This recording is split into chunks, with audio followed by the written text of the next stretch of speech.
في واحد الليله اللي كانت فيها عاصفه والشتا، ايفا تحنسرات على برا وما كانتش لابسه مزيان. ملي صونات لخوها جورج في التليفون: مالك اش واقع؟ سلام لك حتى انت، علاش تتصحاب بلي واقع شي مشكل؟ جورج تنهت وجاوبها بالزربه: حيت ما تصعيطيش عليا الا كنتي واقعه في شي مصيبه. ايفا فرنسات: ماشي شي مصيبه، ولكن نقولوا محنسره، ولكن راه حيت كان عندي واحد الشوتينغ ديال واحد الكوبل يلا تخطبوا وبعيد شويه على المدينه. ملي سولها فين بالضبط وجاوباتو تعصب: واش عارفه بشحال بعيده من الدار؟ ساعه؟ لا، غير 45 دقيقه، واصلا باش عرفت بلي ما غلقاش طاكسي. المهم صيفط ليا اللوكاليزاسيون، بقاي في بلاصتك، انا غنصيفطو عندك دابا. وقبل ما تجاوبو قطع وخلاها تتفكر شكون غيصيفط ليها. المهم الحال بدا كيظلام وايفا بدات كتفكر باللي حسن ليها تتحرك قبل ما تبات تما. ملي شافت واحد الطوموبيل جايه عندها، هي فرحات في الاول، ولكن ملي عرفات الطوموبيل ديال من وهي تندم علاش عيطات لخوها اصلا. طلعي. اليكس قال لها ملي ايفا ما تحركاتش من بلاصتها: واش تسناني نحلك الباب؟ هي تعصبات ولكن ما زادتش مع الهضره، حيت كان اما هو ولا تمشي على رجليها. وهما غاديين في السقيل ايفا سولاتو: واش غتمشي للحفله ديال جورج؟ ملي تعطل تيتصحاب ما غيجاوبش، ولكن من بعد قال ليها: هاد أليكس كان عنده صديق مفضل واحد واللي هو خو ايفا جورج، ولكن هو كان من النوع اللي ما كيدويش وكل شيء كيخاف منه.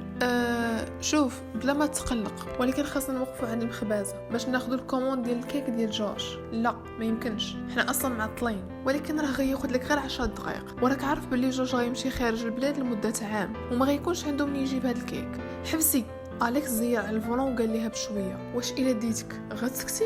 ايفا ضحكات ليه ضحكه صفراء وقالت ليه ملي جابوها ومشاو للحفله اللي كانت في دار جورج لقاوه هو وصحابات ايفا تما. المهم ملي داز شويه الوقت وكلاو وضحكوا، جورج جر أليكس لواحد القنت: انت عارف باللي انت صديق الوحيد اللي كنثيق فيه وباللي ندير اي حاجه على قبله. أليكس قاطعو وتنهت: دابا غير قول لي اش باغا تقول وبركه من ديك الهضره. جورج ضحك وشاف اختو قبل ما يشوف فيه تاني: بغيتك ترد البال لايفا، انا غادي لمده طويله وراك عارفه دغيا كتثق في بنادم وانا خايف عليها. أليكس شاف ايفا وما عجبوش الحال، هي كانت العكس ديالو تماما، وفي نفس الوقت ما بغاش يخسر مع صاحبه. انا ماشي مربيه، ولكن باش ما تبقاش تصدع ليا راسي من تما واخا. جورج عجبو الحال وشكر صاحبه قبل ما يرجعوا يكملوا الحفله. الغد ليه ايفا مشات مع صاحبتها جولز عند خوها اللي دارو كانت حدا دار ايفا، ونيت هذوك جوج ما كانوش كيتحاملوا. المهم وجورج وجولز كانوا كيتناقروا، ايفا لاحظت باللي خوها خلى واحد اللوحه فنيه مازال معلقه وسولاتو علاش مخليها. ملي تيصدمها: شوفي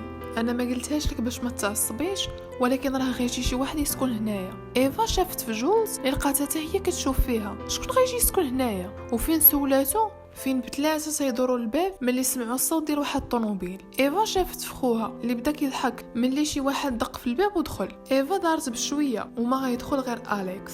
لا ما يمكنش. جورج اش درتي؟ واش جبتيه باش يقابلني؟ راه ما عنديش 5 سنين. لا هو راه اصلا كان باغي يكري وجاتنا مزيانه ما حد غادي من هنايا. المهم ايفا رجعت لدارها وهي تتخمم كيفاش غدوز هذاك العام واليكس جارها. دازوا الايام والجيران ما تشوفوش من غير الميساجات الصغيره ديال اليكس ايفا باش يعرفها حيه. ملي تيجي واحد النهار وما تتجاوبوش تيصوني ليها ونفس الشيء. تما فين غيمشي عندها للدار وغيلقى جولز تما. فين هي؟ سلام لك حتى انت، انا لاباس. جولز ما كنضحكش. فين هي؟ وباش بغيتيني نعرف انا؟ ايفا راها كبيره وعارفه اش كدير، بلا ما تخليني نخرج لك على خدمتك ما غنعاودش نسولك مره اخرى. جولز ومازال شاده في الباب تنهتات: ما تحتاجش تهددني، انا غنديك عندها. وبالفعل مشاو في طوموبيل اليكس ووصلوا واحد الاستوديو ودخلوا، وتما فين كانوا غيخرجوا عينيه بالغضب. ايفا كانت هي الموديل هاد المره مع واحد الدري وكانت لابسه غير بيكيني. اش كديروا هنايا؟ لبسي حوايجك ويلا. ايفا ما تحركاتش من بلاصتها وخزرات فيه: ما غندير حتى حاجه ما بغيتهاش. جوز نقزات: راه قلتها ليه ولكن ما كيسمعش، انت تا للدار ونتفاهم معاك. وهي تدور عند اليكس: واش صحابك انت بابا ولا جورج؟ باش من حقك تابعني لخدمتي، حيت صونيت لك وما جاوبتينيش، ولكن مزيان ملي ما جاوبتيش باش نعرفك اش كديري. وانت من بعد ما دار عندك الدري نهار نشوفك معاها ولا نعرفك دويتي معاها غندمك على النهار اللي تزاديتي فيه. ومن بعد تسنى ايفا حتى لبسات وداها. دازو ايامات وايفا من خلاه، وحتى هو ما كانش مسوق حتى لواحد النهار ملي ايفا كانت جالسه مع صحاباتها وقرروا يديروا واحد المهمه على اليكس باش يشوفوا واش كيحس بشي حاجه من غير القصوحيه ديالو ولا لا. وكان الطعم هو ايفا. هي ما بغاتش في الاول ولكن قنعوها صحاباتها بثلاثه. المهمه الاولى كانت البكا. في واحد الليله ايفا دا 2 افلام حزينين بزاف عنده للدار وقالت ليه راه فيها الملل، واخا هو كان عارفها كتكذب حيت عندها صحاباتها دخلها، لكن المهمه فشلات حيت غير هي اللي بكات. المهمه الثالثه كانت الاشمئزاز، لكن المهمه فشلات ثاني ملي دارت ليه كوكيز صايباتهم بالثومه والربيع وما دار حتى شي رياكشن. وزادوا شحال من المهمات وكلهم فشلوا وصافي قرروا يحبسوا. دازوا الايام ثاني وفي واحد النهار ملي كانت ايفا وصحاباتها في واحد الريستو في الليل ما تلاقى غير مع صاحبها القديم اللي تفارقت معاه وبغى يديها معاه. ايفا عطيني غير 5 دقائق غير سمعيني، طلق مني غنعيط لك على السيكوريتي يخرجوك. وملي تحامات عليه هي وصحاباتها مشى. لكن 2 ليلات من بعد ايفا تتمشي لواحد الحفله مع داك الدري اللي دارت معاه الفوتوشوت وما تلاقى غير مع اليكس. اش تديري مع هذا تاني؟ وقف عليها هو تيخنزر في داك خونا تيفكر كيفاش يمحيه. ماشي سوقك نخرج مع ما من بغيت. ومشات للطواليت وخلاته.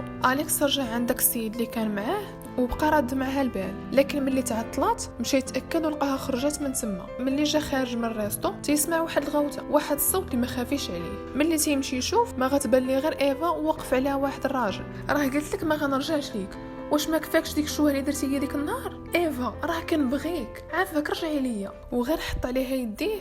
اليكس كان غيمشي عنده ولكن قبل ايفا ضرباتو براسها لنيفو حتى بدا كيسيل بالدم. اش درتي هذيك المسخه؟ واش صافي لقيتي باش تبدليني؟ انا غنوريك. لكن فين جاي جرها من شعرها، فين اليكس جرو من تريكوه وعطاها قتله ديال العصا حتى كان غيصفيها ليه. اليكس صافي راك غتقتلو. لكن اليكس ما حبش حيت خاف على راسو وانما غير حيت قالتها ليه ايفا. يستاهل ما كثر، راه عنده الزهر. ودا ايفا وخلى هذاك مرمي تمايا. ملي كانوا في الطوموبيل وراجعين في الدار ايفا بدات كتبكي. غادي نمحيه ونمحي اي واحد في حياته. اليكس قال ليها بصرامه ما كنبكيش على قبله، غير تفكرت واحد الحاجه. اليكس بقى كيشوف فيها وقال لها انها ممكن تعاود ليه. لكن ايفا في الاول ما بغاتش، ولكن كان خاصها تخوي قلب هذيك الساعه. ملي كنت صغيره ماما حاولت تقتلني، دفعتني في واحد البحيره واخا عارفاني ما كنعرفش نعوم، ولكن بابا جا على غفله وشافها وعتقني. وتما فين ماما داوها للسبيطار حتى لواحد النهار ملي انتحرات. اليكس بقى غير ساكت ما عرف ما يقول. لاول مره في حياته الناس كانوا كيقولوا لي انني كنت محظوظه حيت بابا عتقني، ولكن عمره ما داها فينا من بعد الحادثه انا وجورج. وبعد المرات تنقول ممكن يكونوا دوك الناس خاطئين، ممكن الا كنت حاولت نكون حسن كانوا يبغوني اكثر. ما تقوليش هكاك، بنادم ما كيختارش والديه، والحب والاهتمام تيتعطى بلا مقابل. ايفا دورت هضرته مزيان في راسها ولقاتو عنده الصح وشكراتو، وقال لها بلي تقدر تشكره الا دخلت لاصال ديال الدفاع عن النفس. وقبل ما توافق قالت ليه فقط الا وافق يعطيها دروس في السباحه. ووافق. من بعد ايام كان كل شيء غادي مزيان في الدروس ديال ايفا ملي دارت اليكس حفله ديال عيد ميلاد. وكانت هذيك اول مره يدير ليه شي واحد حفله ديال عيد ميلاد من بعد الممات ديال عائلته. ودازت الحفله مزيان، لكن خسرها ملي قال ايفا بلي ما تصلاحش ليه. هي ما زادتش معاه في البلاصه، مشات من الحفله وما بقاتش دوات معاه. دوك الايام اليكس حاول باش يقنع راسو بلي ما بغاهاش، ولكن من بعد ايام قليله ولا تيصيفط ليها الميساجات ويعيط ليها، ولكن هي ما تتجاوبوش. حتى لواحد النهار ملي وقف عليها في الخدمه. اليكس اش كدير هنايا؟ اش هادشي؟